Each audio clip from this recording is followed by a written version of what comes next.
Welcome to NS kitchen. இன்றைக்கி நம்ம NS கிச்சனில் இட்லி பானையில் சாதம் எப்படி வைக்கிறதுன்னு சொல்லிட்டு பார்க்கலாம். இது வந்து பழைய மெத்தடுங்க. இட்லி பானையில் நீங்கள் சாதம் வச்சாலும் கஞ்சி வடித்த சாதம் மாதிரி உதிரி உதிரியாக நல்லா ஒத்த ஒத்தையாக வரும். அதுக்கு வந்து இது தெரியாதவங்களுக்கு நான் இன்றைக்கி வச்சு காமிக்கிறேன். இட்லி பானையில் சாதம் வைக்கிறது இப்போ இருக்கிற ஜென்ரேஷனுக்கெல்லாம் தெரியுமான்னு தெரியல. தெரியாதவங்களுக்குன்னு நான் வந்து வச்சு காமிக்கிறேங்க. இந்த மாதிரி பெரிய இட்லி பானையாக எடுத்துக்கோங்க. சின்ன இட்லி பானையும் எடுத்துக்கலாம். ஆனால் பாத்திரம் அதுக்கு தகுந்த மாதிரி சின்னதாக வச்சுக்கணும். நம்ம செட் ஆகிற மாதிரி பார்த்துக்கணும். நான் இன்றைக்கி பெரிய இட்லி பானை எடுத்துருக்கிறேன். இதில் வந்து அடியில் இந்த மாதிரி தண்ணி ஊற்றிட்டு குக்கருக்குள்ளே போடுற தட்டு இருந்தேன்னா நீங்கள் வச்சுக்கோங்க. தட்டு இல்லாட்டியும் நீங்கள் அப்படியே சாதம் வைக்கலாம்.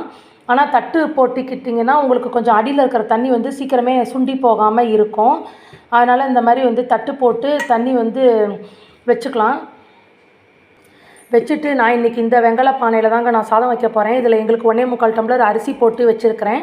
200 வழக்கால்.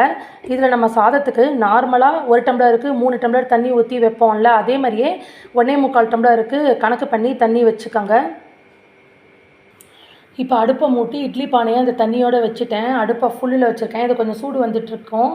இப்போ நம்ம வந்து சாதத்துக்கு தண்ணி அளந்து ஊற்றிக்கலாம். சாதத்துக்கு தண்ணி அளந்து ஊற்றியாச்சுங்க. 1 டம்ளருக்கு 3 டம்ளர்னு கணக்கு பண்ணி வச்சுருக்கேன். அவங்கவுங்க அரிசிக்கு தகுந்த மாதிரி சாதத்துக்கு தண்ணி ஊற்றிக்கோங்க. இப்போ இதை எடுத்து நம்ம இட்லி பானையில் வச்சிடணும். வச்சாச்சுங்க. இதுக்கு ஒரு மேலே தட்டை போட்டு மூடிட்டேன். இப்போ நம்ம மேல் இட்லி பானை மூடியை போட்டு மூடிக்கலாம்.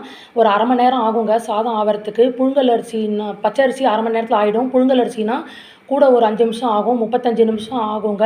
இப்போ நம்ம ஒரு 1/2 hour கழித்து பார்க்கலாம். இப்போ அடுப்பை ஃபுல்லிலே வச்சுக்கோங்க. அரை மணி நேரம் கழித்து கடைசியில் ஒரு 5 நிமிஷம் மட்டும் மீடியம் ஃப்ளேமில் நம்ம வந்து வச்சுக்கலாம். நான் இன்றைக்கி புழுங்கல் அரிசி தான் எடுத்துருக்கிறேன். அதனால் 35 நிமிஷம் ஆகும். இதோட இன்றைக்கி என்எஸ் கிச்சனில் இட்லி பானையில் வடித்த சாதம், அதுக்கப்புறம் பாவற்காய் போட்டு புளிக்குழம்பு, பாவற்காய் வெங்காயம் பூண்டு எல்லாம் போட்டு புளிக்குழம்பு, சின்ன பாவற்காங்க மிதி பாவற்காய் போட்டு புளிக்குழம்பு, அதுக்கப்புறம் வந்து முட்டைக்கோசும் பீன்ஸும் போட்டு பொரியலுங்க. இந்த முட்டைக்கோசு பீன்ஸு பொரியலில் வந்து வேர்க்கடலை நிலக்கடலையும் போட்டிருக்கேங்க. தாளிக்கிறப்ப தாளித்து அதுவும் பண்ணியிருக்கேன்.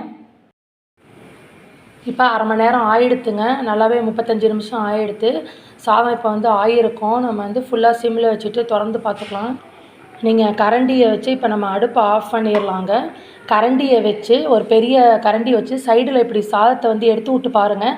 தண்ணி இருந்துச்சுன்னா இன்னொரு 2 நிமிஷம் 3 நிமிஷம் மீடியம் ஃப்ளேமில் வச்சுக்கோங்க. தண்ணி இல்லைன்னா சாதம் ஆயிடுச்சுன்னு அர்த்தம். இப்போ பாருங்கள் சாதம் வந்து சைடில் பாருங்கள் தண்ணி எதுவுமே இல்லை. இப்போ நல்லாவே வெந்திருக்குது. நல்லா ஒத்த ஒத்தையாகவும் இருக்குது பாருங்கள். உங்களுக்கு வெங்கல பானையில் கஞ்சி வடித்த சாதம் மாதிரி நல்லா ஒத்த ஒத்தையாகவும் இருக்கும். இப்போ சாதம் ரெடி ஆயிடுச்சுங்க. கரெக்டாக எனக்கு 30 நிமிஷத்துலேயே ரெடி ஆயிடுச்சு. நான் ஏற்கனவே 1/4 மணி நேரம் அரிசியை ஊற வச்சு வேறு வச்சுருந்தேன். அதனால் 30 நிமிஷத்துலேயே ரெடி ஆயிடுச்சு. இப்போ வெங்கல பானையில் சூப்பராக சாதம் ரெடி ஆயிடுச்சு. இதே மாதிரியே நீங்களும் செஞ்சு பார்த்துட்டு எப்படி இருந்துச்சுன்னு சொல்லுங்கள். என்எஸ் கிச்சனுக்கு நம்ம வேறு ஒரு வீடியோவில் சந்திக்கலாம். தேங்க்யூ.